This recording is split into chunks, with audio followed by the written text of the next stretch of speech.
Je m'appelle Joël Béton, je suis masseur-kinésithérapeute depuis 25 ans.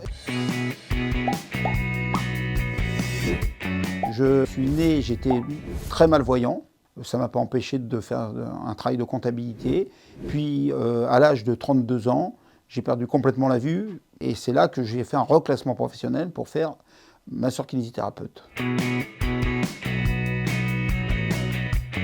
En ayant perdu la vue, ce qui s'est passé, c'est que je cherchais un métier que je pouvais exercer en étant non-voyant.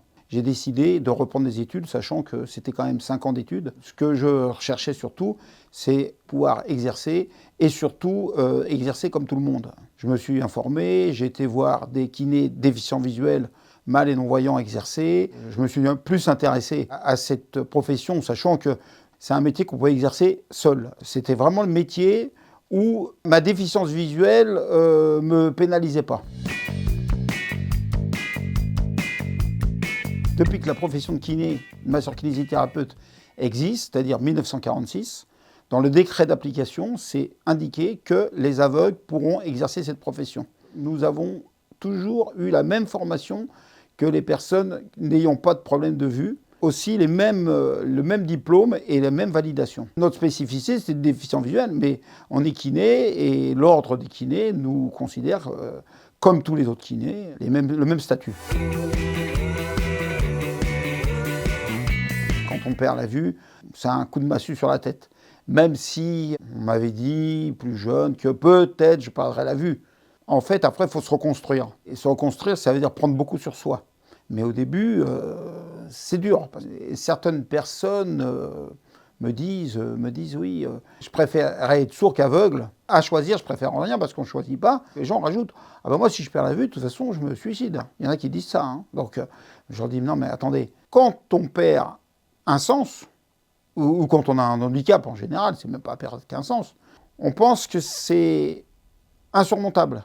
En fait, l'humain, lui, il cherche à trouver des solutions, à pallier son handicap, entre guillemets. Moi, je dis, je n'accepte pas le handicap, mais je fais avec. Tout est plus compliqué. Les déplacements, c'est compliqué, surtout au début. La vie courante, c'est plus compliqué au début. Hein. Et puis après, il faut petit à petit prendre sur soi. Avec une canne, quand vous vous déplacez, vous apercevez qu'en fait, il y a plein d'obstacles. Et puis, marcher droit, c'est pas si gagné que ça, hein, sur un trottoir. Quand je me déplace, c'est un travail. C'est-à-dire que je ne peux pas penser, tiens, qu'est-ce que je vais faire ce soir, tiens, je vais téléphoner, machin. Non. Donc, il faut toujours être attentif, toujours. Et puis, pour tout vous dire, quand j'ai perdu la vue, je me suis pris plus d'une fois des poteaux. Hein. Ou alors, par exemple, vous avez un camion benne mal garé qui a été monté sur le trottoir. Moi, je suis arrivé, ma canne est passée sous la benne, je me suis mis la tête dans la benne. Si je vais à un endroit que je ne connais pas, je peux vous dire que je marche plus lentement. Je cherche mon chemin, je fais attention à tout, au rebord, à tout. Voilà. Quand je connais, j'ai tendance à marcher d'un bon pas. Sauf que là, ma canne passe en dessous et paf! Pour quelqu'un qui risque de perdre la vue ou qui la perd, moi je dis aux gens, la vie continue et il y a encore beaucoup de choses à vivre. Le seul truc qu'il faut, c'est de se reconstruire avec ce qu'on a. Des fois, il y a des gens qui ont tout et qui sont malheureux. Et puis il y a des gens qui ont des gros soucis de santé ou d'handicap et qui sont beaucoup plus ouverts, beaucoup plus heureux que certains qui ont tout.